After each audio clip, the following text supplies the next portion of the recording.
I'm Peter Alexander. Tonight, President Trump escalating his attack on the anonymous official behind this week's blistering New York Times op-ed. Aboard Air Force One, calling on Attorney General Jeff Sessions to get involved. I would say Jeff should be investigating who the author of that piece was, because I really believe it's national security. The president also saying he's considering taking action against the Times, earlier complaining about his hometown paper to Fox News. The Times should never have done that, because really what they've done is virtually, it's treason. The Times in a statement responding to the president's threats, saying it's confident the Justice Department would not participate in such a blatant abuse of government power.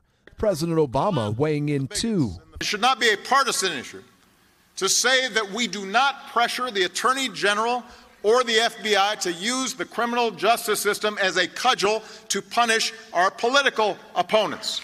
The White House tonight dialing back the president's remarks, insisting he isn't directing Sessions to do anything. Press Secretary Sarah Sanders telling NBC News he's concerned that someone's trying to undermine the executive branch, and he wants it looked at. President Obama also criticizing that anonymous writer. They're not doing us a service by actively promoting 90% of the crazy stuff that's coming out of this White House and then saying, don't worry, we're preventing the other 10%.